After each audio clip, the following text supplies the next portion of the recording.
Today, we're diving into a story that really sits right on the edge of what we think we know. This isn't a secondhand tale, it's a first-hand account of an incredibly traumatic event, and it's a story that kind of forces you to ask some big questions about life, death, and whatever might come next. Let's get into it.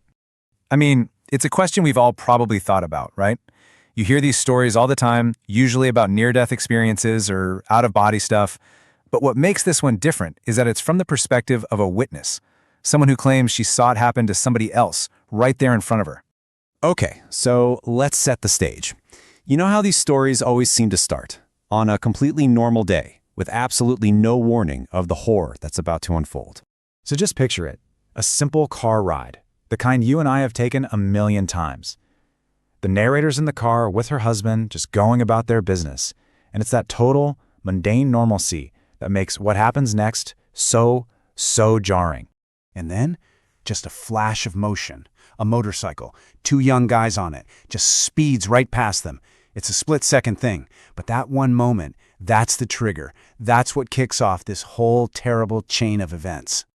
So now we get to the unbelievable scene, and in just a few seconds, everything goes from totally normal to an absolute nightmare. The whole thing just erupts in an instant. First, there's the impact. A car hits the motorcycle from behind.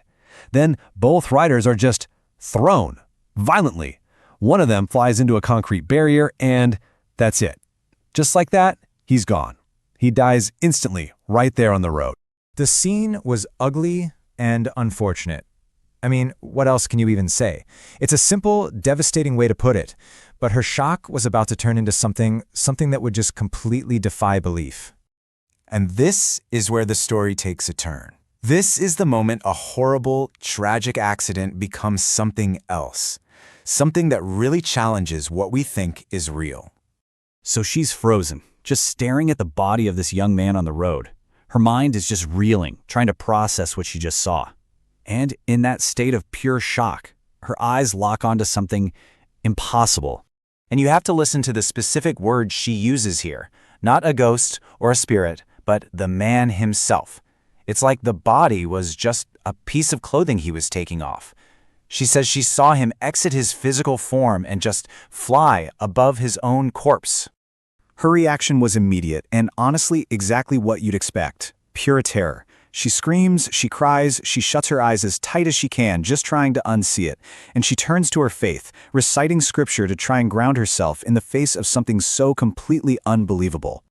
After a moment, she dares to look again, and her focus shifts to the other young man. He was thrown into the middle of the road, but unbelievably, he's alive. For just a split second, there's this tiny glimmer of hope in all this tragedy. So you see this really stark difference, right? One young man gone in an instant against that barrier. The other one, he's still alive, but now he's in the most dangerous place you can possibly imagine, lying in the middle of a highway. And just like that little flicker of hope is shattered. Another car comes speeding down the road, the driver completely unaware of the man lying there, and just runs him over. The witness doesn't just see it, she hears it. She describes hearing the sound of his bones breaking. Just an absolutely sickening detail. And if that wasn't horrific enough, she says it happened again. In that moment, right after that second brutal impact, she sees the exact same thing. The second young man's essence, himself, she says, leaving his body. The horror just keeps compounding. So now we get to the aftermath. Because for the woman who saw all this, the trauma was really just beginning. Her system just overloaded. She became completely hysterical, to the point where she couldn't even speak.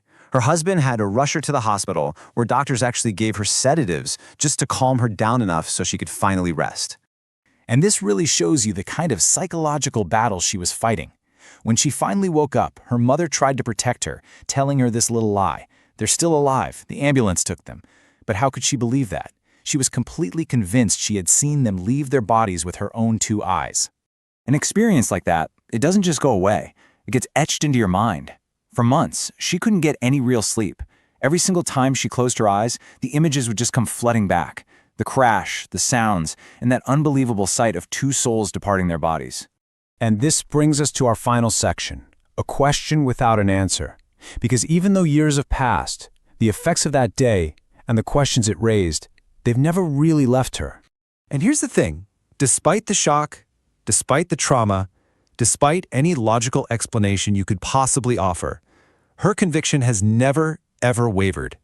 She is absolutely certain that what she saw wasn't a hallucination, it was real.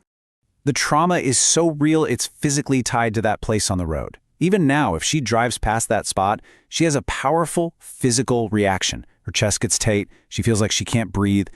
It's like her body remembers everything, even all this time later. And so, we're left with the same question she still lives with every single day.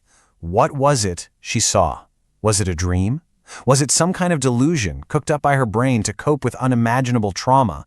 Or, as she firmly believes, was it reality?